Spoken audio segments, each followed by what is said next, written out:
আসসালামু আলাইকুম। আশা করি যে যেখান থেকে আমার এই ভিডিওটা দেখছেন সবাই ভালো আছেন, সুস্থ আছেন। আজকের বিষয় ট্রফি জিতলো বাংলাদেশ। মানে আমি বোঝাতে চাচ্ছি বাংলাদেশ পরপর 2 ম্যাচ জিতে নিউজিল্যান্ড এবং ইন্ডিয়ার সাথে চ্যাম্পিয়ন ট্রফি তারা জিতে নিয়ে আসছে আর কি। এটাই বাংলাদেশ ক্রিকেটের কথা যদি বলা শুরু করি তাহলে মনে হয় না বলে শেষ করা যাবে। সংক্ষিপ্তভাবে বলার চেষ্টা করব, কারণ সেটা বিষয়টা হচ্ছে আসলে আমি নিজে মোটামুটি যখন থেকে বুঝি তখনই বাংলাদেশের খেলা দেখি। আর যখন থেকে বাংলাদেশ টিমের খেলা দেখি তখন থেকেই শুধু আফসোস, কষ্ট, দিন শেষে খেলা শেষে কষ্ট নিয়ে ঘুমাইতে হয়, এই আর কি বিষয়টা। তো এখন আমি বলতে চাচ্ছি বিশ্বের এমন এমন ক্রিকেট বোর্ড আছে, এক্সাম্পল স্বরূপ বলা যেতে পারে জিম্বাবুয়ে, তারা ঠিকমতো ক্রিকেটে বেতন পায় না, বোনাস পায় না, তারাও এই বাংলাদেশের চাইতে ভালো খেলে। এখন ভাই আপনারা যদি খেলতেই না পারবেন তাহলে জনগণের স্পন্সরের টাকা, বড় বড় কোম্পানির স্পন্সরের টাকা, দ্বিতীয় ক্রিকেট বোর্ড, ধনী ক্রিকেট বোর্ডের টাকা, আপনারা জনগণের টাকা কেন নষ্ট করতেছেন? বাংলাদেশ টিম বর্তমানে যেভাবে খেলে তাতে তাদেরকে তো ওই মাঠে জায়গা দেওয়ার কথা না, তাদের তো জায়গা দেওয়ার কথা হচ্ছে বিলে কৃষিকাজ করার জন্য, তাদের তো এখানে যাওয়ার কথা না। আর বিশেষ করে আমাদের বাংলাদেশ এবং বাংলাদেশের সমস্যাটা যেটা হচ্ছে সেটা হচ্ছে তাদের অর্থটা বেশি হয়ে যাচ্ছে। বাংলাদেশ টিমের খেলায় মানে হচ্ছে তারা কোটি কোটি টাকার ইনকাম, কোটি কোটি টাকার মালিক। কারণ তারা দেশের জন্য কি বয়ে আনলো, কি করলো, এটা তাদের বিষয় না, তারা দিন শেষে টাকা পাচ্ছে, এটাই বিষয়। আর তারা হচ্ছে প্রেস কনফারেন্সে গিয়ে বলে ভাই আমরা দেশের জন্য খেলি, দেশের ফরে খেলি। আরে ভাই তোমরা দেশের জন্য খেলো, দেশের ফরে খেলো, এটা তো পরের সাবজেক্ট। তোমরা মান্থলি বেতন নাও, একটা ম্যাচ জিতলে ম্যান অফ দ্য ম্যাচ পাও, ব্যাটে খেলো, ব্যাটের জন্য স্পন্সর পাও, সেখান থেকে টাকা পাও, অ্যাড পাও, মানে টাকাই আর টাকা। খেলার প্রতি প্লেয়ারদের কোনো ফোকাস থাকে না। হ্যাঁ, তো এদেরকে টাকা, জাতীয় দলে ঢুকলে টাকা, গাড়ি বাড়ি, আরো কিছু আছে, এগুলো না হয় নাই বললাম, এত কিছু দিয়ে এরা না ইয়া হয়ে গেছে, এদের শরীরে তেল বাইরা গেছে। আমি এবার একটা জিনিস দেখলাম ইন্ডিয়া টিমের মধ্যে বিশ্বকাপ খেলতে যাওয়ার ব্যাগেজেরও একটা সীমাবদ্ধতা করে দিছে। ব্যাগেজেরও একটা সীমাবদ্ধতা করে দিছে যে এর চাইতে বেশি ব্যাগেজ নিলে ক্রিকেট বোর্ড এটার অর্থ বহন করবে না। আর বাংলাদেশ টিমে খেলতে গেলে ব্যাগেজ, তারপর তাদের সাথে বউ বাচ্চা সব যায় ফ্রি, তাতেও তাদের টাকা লাগে না।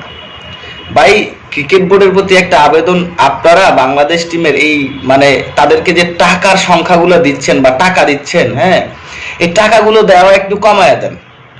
মেন হচ্ছে তাদেরকে একটু টাইডের মধ্যে রাখেন। এগুলা আমার মনে হয় বিসিবির বোর্ড যে প্রেসিডেন্ট আমার চাইতে তার ভালো বোঝার কথা, কিন্তু তারা কেন এই জিনিসগুলা বুঝে না, না আমার এটাই মাথায় ধরে না। তাদের এখন থেকে নিয়ম করা উচিত ভাই, যে একটা সিরিজে কারো যদি 50+ রান, একটা সিরিজে 3টা ম্যাচ হয়, 50+ রান অথবা 30 ঊর্ধ্ব কত রান না থাকে, তাহলে তার ম্যাচ ফি কর্তন করা উচিত। এই নিয়মগুলা যখন চালু হবে তখন মনে করেন যে বাংলাদেশ টিম ভালো খেলবে। কিছু প্লেয়ারের নাম না বললেই নয়, এই দেশের সরকার চেঞ্জ হয়, বোর্ড প্রেসিডেন্ট চেঞ্জ হয়, ক্যাপ্টেন চেঞ্জ হয়, মাগার সৌম্য সরকার চেঞ্জ হয় না।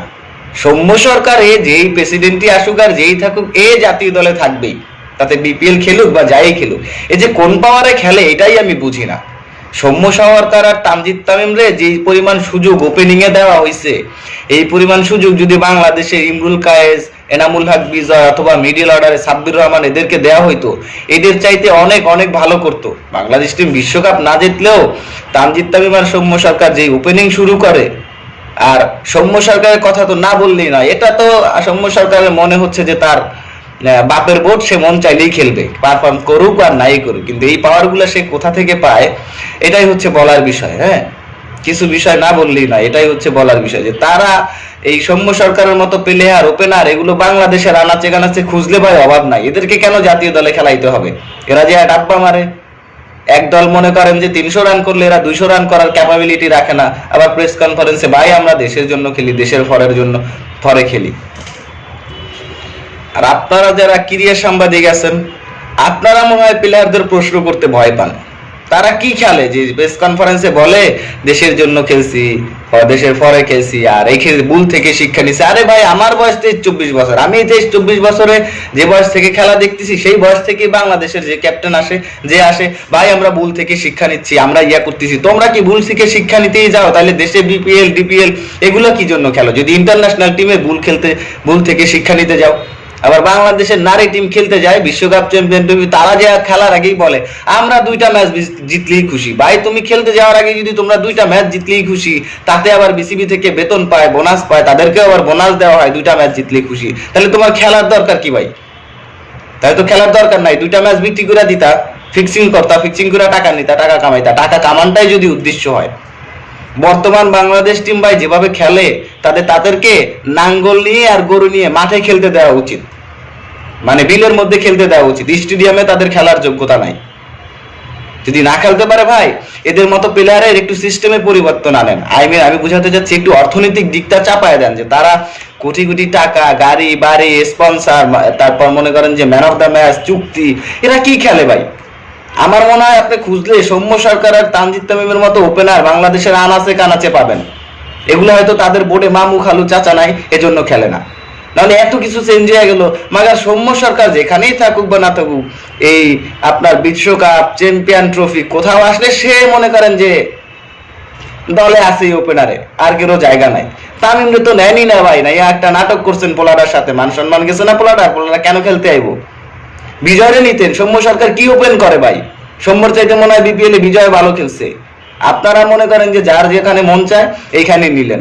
বাংলাদেশ ক্রিকেট বোর্ড, এই অনেক দেশে আছে যে ক্রিকেট বোর্ড তাদেরকে এই বিলুপ্ত ঘোষণা করছে, যে এরা যা খেলে এদের পিছনে টাকা ইনভেস্ট করাই হচ্ছে লস। এই টাকা দিয়ে যদি অন্য ক্ষেত্রে বিজনেস করলেও ভালো টাকা ইনকাম করা যায়।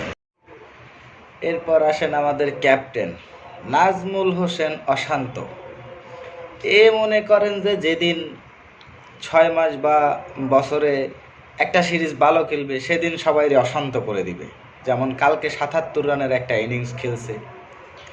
আরে ভাই, নাজমুল হোসেন শান্তর মতো লোক, সে হচ্ছে যে এই 6 মাস খেললে এর মধ্যে হয়তো 2টা 50 আছে তার, বা একটা সেঞ্চুরি আছে তার, যে কিনা 6 মাসে 1 বছরের পারফরমেন্স তার এই, সে তো একাদশেই থাকার কথা না, সে কিভাবে দলের ক্যাপ্টেন হয়?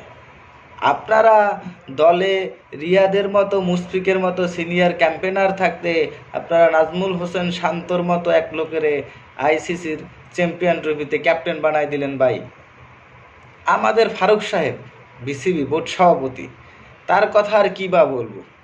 সে তো মনে হয় যে বিসিবির সভাপতির পদটা পাওয়ার পর তার একটা বাপ বাইরা গেছে, পাট বাইরা গেছে, মানে সাংবাদিকরা তার প্রশ্নই করতে পারে না, সে আবার সাংবাদিকদের উল্টা প্রশ্ন করে।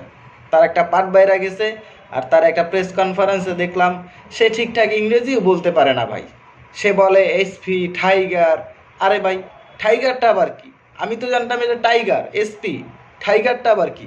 তার মোশনে সে তো কথাই বলতে পারে না। আর সাংবাদিকরা তো তাকে প্রশ্নই করতে পারে না, সাংবাদিকরা তাকে পায় ভয়, যে সাংবাদিকরা প্রশ্ন করলে সে তো আবার উল্টো প্রশ্ন করে তারে। তো ভাই এইসব বাদ দেন, যদি ঠিকঠাক ক্রিকেট বোর্ড চালাইতে পারেন তাহলে চালান, না হলে দেশের টাকা নষ্ট করেন না। দেশের টাকা তো এগুলো বিদেশে চলে যাচ্ছে, যে প্রকারেই যাক, দেশের টাকা নষ্ট করেন না। এর চাইতে ওদের যার যেখানে পজিশন, যার মাঠে ক্যাপাবল নাই, তাকে মাঠে নিয়েন না, তাকে ঘাটে নামাই দেন, এরকম করেন। বাংলাদেশ ক্রিকেট বোর্ডটারে বাঁচান। আসলে হয়েছে কি, বাংলাদেশ ক্রিকেট বোর্ড তো একটা ব্যক্তিগত সংস্থা, সরকারি সংস্থা না। সেটা যদি না হইতো, এইটায় সরকার সরাসরি এটার মধ্যে কোনো পদক্ষেপ নিতে পারে না ক্রিকেট বোর্ডে, তাহলে আবার আইসিসি থেকে ওরা ওই ক্রিকেট বোর্ডটা বিলুপ্ত ঘোষণা করে এরকমের। তো এরকম যদি সুযোগ থাকতো তাহলে বাংলাদেশ ক্রিকেট বোর্ডে আগে থেকেই অনেক কিছু পরিবর্তন হইতো, সেটা বাংলাদেশে যে সরকারি নির্বাচনকালীন থাকুক না কেন। তো এটা যে সুযোগ নাই, আমার মনে হয় সরকারের সরাসরিভাবে ইনভলভ হওয়ার সুযোগ না থাকলেও কোনো না কোনো ওয়েতে মনে করেন যে ক্রিকেট বোর্ডের উপর বাংলাদেশে যে সরকারই থাকুক, কারণ ক্রিকেটটাকে দলমত নির্বিশেষে দিন শেষে সবাই ভালোবাসে। তো এইটার প্রতি একটা মনে করেন যেভাবেই হোক একটা নজর রাখা উচিত। দেশের ক্রিকেটে যা চলতেছে তাতে অন্য দেশ বা এক সময় বাংলাদেশের ক্রিকেট মানে এই আফগানিস্তান তো মনে হয় ইন্টারন্যাশনাল ক্রিকেটে চান্স পাইছে বাংলাদেশের পর। এরা যা খেলে সেটাও বাংলাদেশ খেলে না। এখন তো দেখা যাচ্ছে সম্ভাবনা সিনিয়ররা চলে গেলে তামিম নাই, সাকিব নাই, মাশরাফি নাই, রিয়াদ আর মুশফিক গেছে।